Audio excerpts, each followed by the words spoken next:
12월 2일 월요일, 새로운 시작을 준비하며.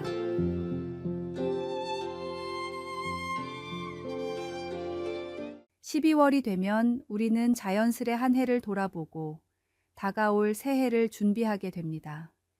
연말은 단순히 한 해가 끝나는 시간이 아니라 새로운 시작의 문턱입니다. 지나온 시간은 우리의 발자취를 돌아보게 하고 앞으로의 시간을 계획하며 마음을 새롭게 하는 기회를 줍니다. 다산 정약용 선생은 주변의 말에 흔들리지 말고 하늘의 뜻을 따르라고 했습니다. 연말은 우리의 욕심이나 실망으로 흔들리는 마음을 다잡고 하나님께서 주신 천명, 즉 삶의 방향을 다시 바라볼 시간입니다. 새해 달력이 조심스레 얼굴을 내미는 이 시점, 우리는 작은 변화부터 큰 도전까지 어떤 선택을 할지 묵상하게 됩니다. 시인 타골의 기도는 우리에게 깊은 울림을 줍니다. 험한 것들을 두려워하지 말게 하소서. 괴로움을 없애달라고 구하지 않고 그것을 정복할 수 있는 힘을 달라고 기도하게 하소서. 우리의 기도는 단순히 문제 해결을 구하는 것이 아니라 새로운 힘과 실력을 구하는 시간이 되어야 합니다. 지나간 실패나 이루지 못한 목표는 연말의 끝자락에서 우리를 낙담하게 할지 모르지만 하나님의 은혜는 항상 새로운 시작을 허락하십니다. 이제 한 해의 마지막을 맞아 작은 벽돌 하나씩 쌓아가며 아름다운 목표를 그려보십시오. 지나온 상처와 두려움조차 우리를 더 강하게 만들 수 있습니다. 연말은 끝이 아니라 다시 한번 꿈을 꾸고 도전하는 새로운 시작의 초대장입니다. 오늘의 말씀. 내 길을 여호와께 맡기라. 그를 의지하면 그가 이루시고 내 의를 빛같이 나타내시며 내 공의를 정오에 빛같이 하시리로다. 오늘의 만나. 새로운 시작의 문턱에서 주님께 나의 모든 계획과 마음을 내려놓고 기도합시다. 주님의 손 안에서 우리의 내일은 언제나 소망으로 채워질 것입니다.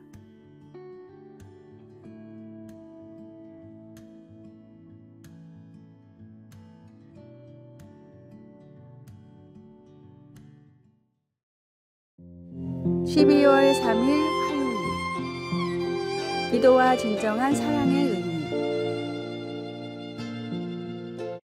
한 아버지가 있었습니다. 그는 부모와의 갈등으로 집을 떠난 아들이 마약을 복용하고 집을 나간 뒤에는 마약 밀매까지 하고 있다는 사실을 알게 되었습니다. 그의 소원은 두 가지였습니다. 아들이 집으로 돌아오는 것과 체포되지 않는 것이었습니다. 매일 밤 아들의 안전을 위해 간절히 기도하며 어떻게든 그를 설득해 집으로 돌아오게 하려 노력했습니다. 그러나 어느 날 기도 중에 그는 자신의 기도가 이기적임을 깨달았습니다. 아들의 죄를 덮어주는 것이 아니라 진정으로 그를 죄에서 구할 수 있는 길이 필요하다는 것을 알게 된 것입니다. 그는 하나님의 뜻에 순종하며 기도했습니다. 주님, 아들을 구하기 위해 체포가 필요하다면 기꺼이 받아들이겠습니다. 결국 그의 아들은 마약 소지로 체포되었지만 그것이 회복의 시작이 되었습니다. 아들은 죗값을 치른 후 새 사람이 되었고 부자는 정상적인 관계를 회복했습니다. 이 이야기에서 우리는 중요한 교훈을 배울 수 있습니다. 때로 우리의 기도는 하나님의 뜻이 아닌 우리 자신의 두려움과 욕심에서 비롯됩니다. 그러나 진정한 사랑은 상대방의 궁극적인 선을 위해 어려운 선택을 받아들일 수 있는 용기를 요구합니다. 우리는 종종 당장의 편안함과 안전을 구하지만 하나님은 더 큰 계획을 이루시고자 합니다. 진정한 기도는 우리의 뜻이 아닌 하나님의 지혜를 신뢰하며 그분의 뜻을 구하는 데서 시작됩니다. 하나님은 우리의 눈물을 외면하지 않으시며 고통 속에서도 사랑과 회복을 이루시는 분이십니다. 오늘의 말씀. 여호와여, 주께서 주의 종을 위하여 주의 뜻대로 이 모든 큰 일을 행하사 이 모든 큰 일을 알게 하셨나이다. 오늘의 만나. 오늘 하루 동안 내가 하는 기도나 소망이 진정 상대방을 위한 것인지 아니면 나의 욕심은 아닌지 생각해 봅시다.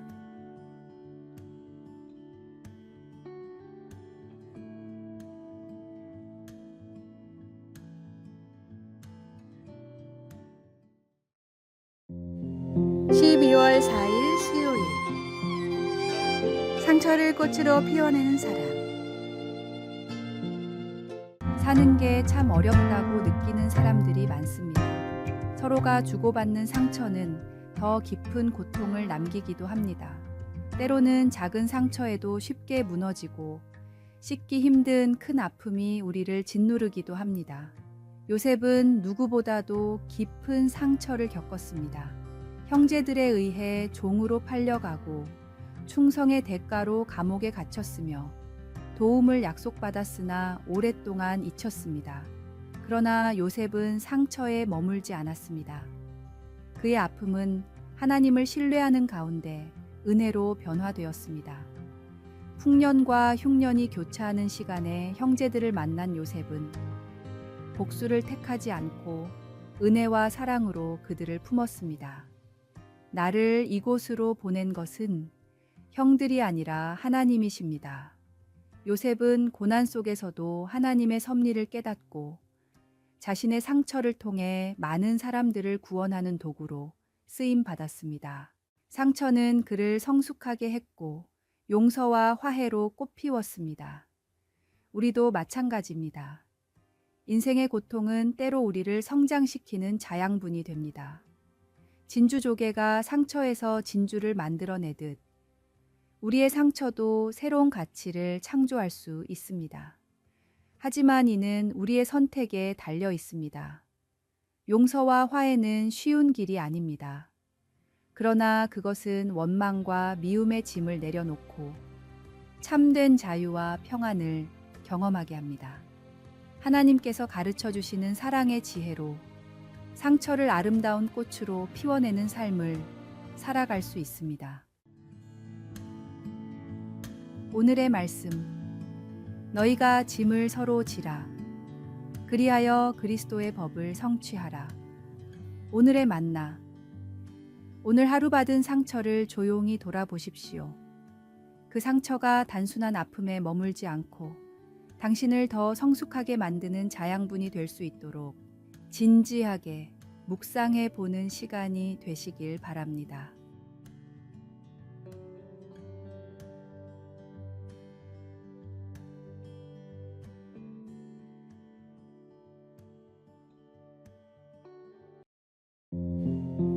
(12월 5일) 목요일. 고물과 보물은 위치의 문제.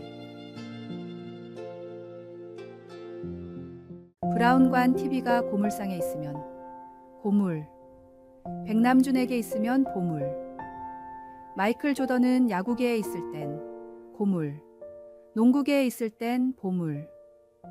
고물과 보물은 위치에 따라 달라진다. 당신은 어디에 있을 때 보물입니까? 이창현 작가의 도서 내 마음속에 울림에 나오는 구절입니다. 인간이 어느 위치에 있는가에 따라 인생의 모습이 결정된다는 것입니다. 누구나 자신만의 재능과 가치를 가지고 있지만 그것이 빛을 발하는 때와 장소가 있습니다. 인간의 본질은 문제되지 않습니다. 우리 모두는 죄인입니다. 의인은 없습니다. 다만 본질이 죄인인 사람이 어디에 있느냐에 따라 우리의 삶이 좌우됩니다. 우리의 몸이 정욕을 따르는 자리에 있는지, 아니면 하나님의 말씀이 있는 예배의 자리에 있는지 보아야 합니다. 우리의 신앙도 마찬가지입니다. 신앙생활은 복잡하지 않습니다. 하나님의 말씀이 솟아나는 예배의 자리에 머무는 것이 그 핵심입니다. 우리의 마음과 가치관을 어디에 두느냐가 삶의 열매를 결정합니다. 때로 우리는 자신의 가치를 의심합니다. 하지만 모든 사람은 저마다 고유한 재능과 사명이 있습니다. 중요한 것은 그것을 빛낼 수 있는 자리를 찾아가는 용기와 지혜입니다. 올바른 위치는 단순한 장소가 아니라 우리의 마음가짐과 삶의 방향성임을 기억합시다. 오늘의 말씀. 그런즉 누구든지 그리스도 안에 있으면 새로운 피조물이라. 이전 것은 지나갔으니 보라 새 것이 되었도다. 오늘의 만나. 오늘 하루 자신이 진정으로 빛날 수 있는 자리가 어디인지 깊이 생각해보고 그곳을 향해 한 걸음 내딛는 구체적인 계획을 세워보시기 바랍니다.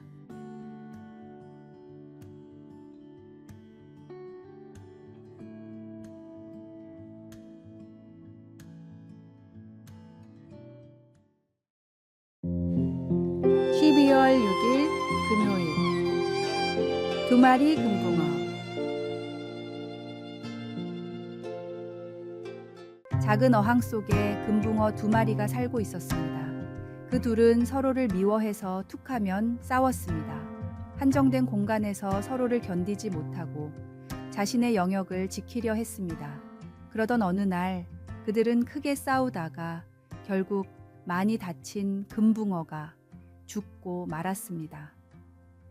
살아남은 한 마리는 이제 혼자서 편안히 살 수 있을 것이라며 쾌재를 불렀습니다. 드넓은 어항을 혼자 차지하게 된 것이 기뻤습니다.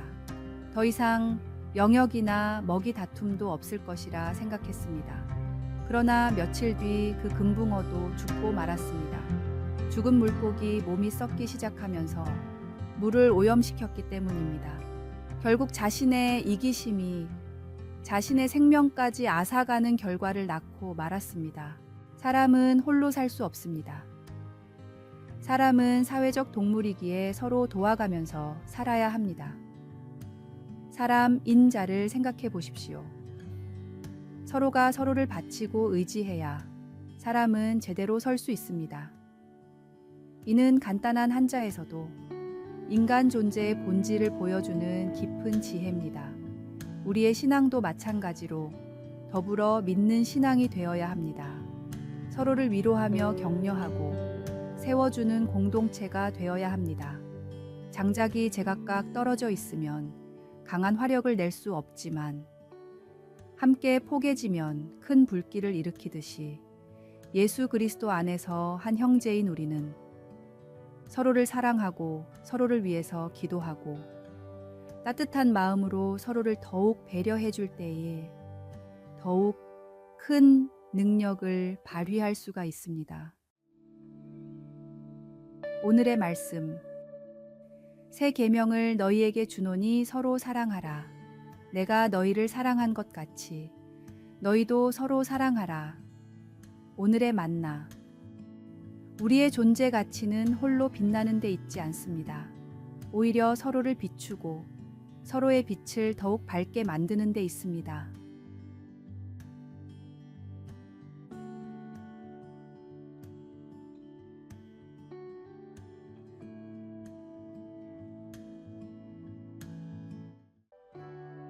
아래의 빨간색 글자 구독을 누르시어 더 많은 전도의 열매를 맺으시기를 기도합니다.